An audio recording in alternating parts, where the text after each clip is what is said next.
महायुतीच्या मंत्र्यांचा शपथविधी सोहळा रविवारी नागपूरमध्ये पार पडला।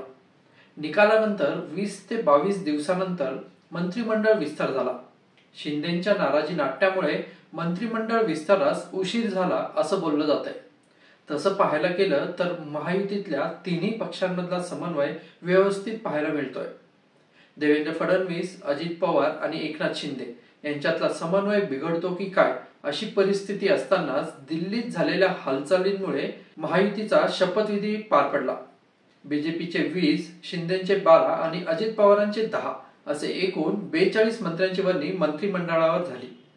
पक्षातल्या ज्येष्ठ आमदारांना वगळून नवीन चेहरा मंत्रिपदावर देण्याचा प्रयत्न काही प्रमाणात तीनही पक्षांनी केलेला दिसतोय।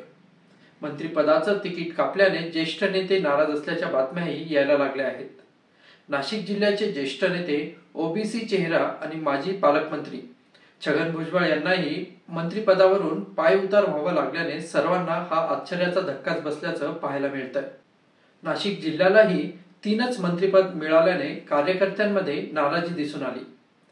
15 पैकी 14 आमदार महायुतीला नाशिक जिल्ह्याने दिल्याने यंदा नाशिकला मंत्रिपद जास्त भेटतील अशी आशा होती।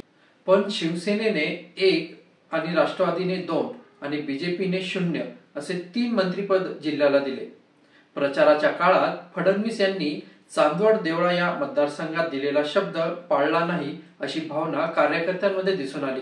नाशिक जिल्ह्यात किती आणि कोणाला मंत्रिपद भेटली आणि बीजेपीने नाशिक जिल्ह्याचा कसा विश्वासघात केला या व्हिडिओत आपण ते पाहूया।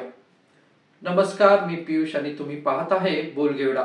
व्हिडिओ शेवटपर्यंत पहा आणि शेअर करा आणि चॅनलला सबस्क्राइब करायला विसरू नका। मालेगाव मध्यचा अपवाद वगळता नाशिक जिल्ह्याने महायुतीला भरघोस आमदार दिले। आज मी तुम्हाला छाती ठोकपणे सांगून जातो, तुम्ही मला आमदार द्या राहुल अहिरांच्या रूपाने। पहिल्याच एक्सपान्शन मध्ये कॅबिनेट मंत्री परत पाठवतो।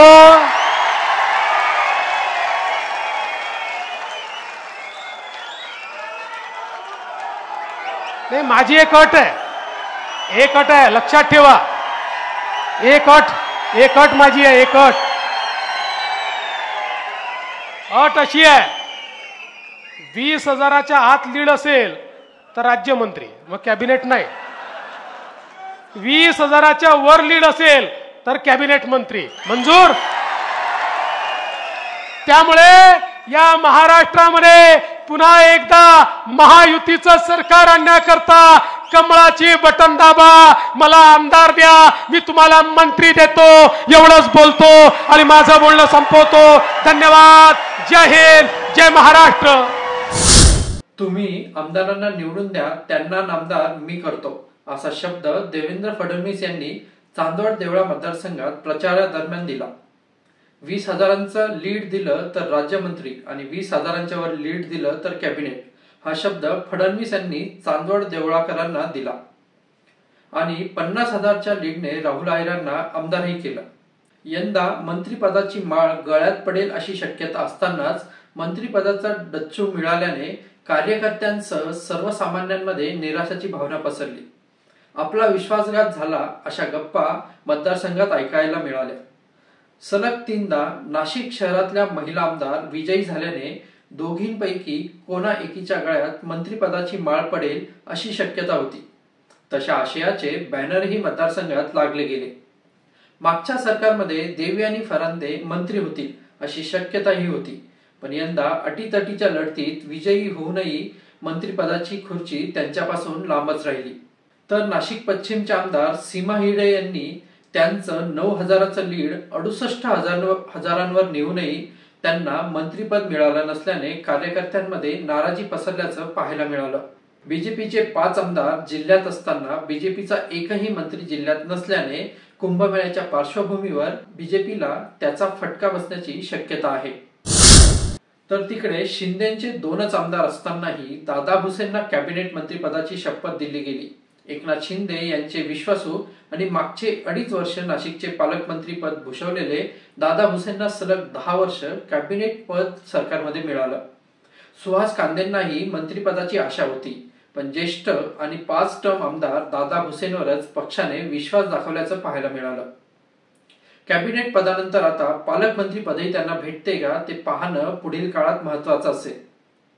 नाशिक जिल्ह्याने अजित पवारांच्या राष्ट्रवादीला भरभरून आमदार दिलेत. सर्वात जास्त 7 आमदार अजित पवारांचे जिल्ह्यात निवडून आले. अजित पवारांनी सिन्नरकरांना दिलेला मंत्रिपदाचा शब्दही पूर्ण केला. माणिकराव कोकाटेंना कॅबिनेट मंत्री दिल्याने सिन्नरमध्ये तब्बल 30 वर्षांनी मंत्रिपद आले. दिंडोरीतही नरहरी झिरवाळ सलग 3दा निवडून आल्याने आदिवासी चेहरा म्हणून झिरवाळांच्या गळ्यात मंत्रिपदाची माळ पडली. 7 पैकी 2 मंत्रिपद देऊन जिल्ह्याला अजित पवारांनी समतोल साधण्याचा प्रयत्न केला आहे.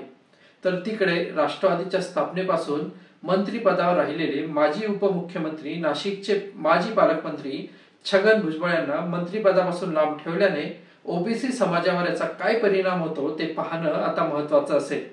पक्षफुटीनंतर अजित पवारांसोबत राहिलेल्या भुजबळांचं नाव मंत्रिपदासाठी फिक्स समजलं जात होतं. पण त्यांच्या जागी कोकाटेंना जिल्ह्यात बळ दिल्याचं पाहायला मिळालं. नाराज भुजबळ पुढील काही दिवसात कुठला निर्णय घेतात ते पाहणं आता महत्वाचं असेल. पुढील काही दिवसांमध्ये येऊ घातलेल्या स्थानिक स्वराज्य संस्थांच्या निवडणुकांवर बीजेपीला याचा किती आणि कसा फटका बसतो ते येणाऱ्या काही काळात दिसेलच. नाशिक जिल्ह्याला मिळालेल्या 3 मंत्रिपदाचा फायदा जिल्ह्याच्या विकासासाठी किती होतो ते येणाऱ्या काळात आपल्याला कळेलच.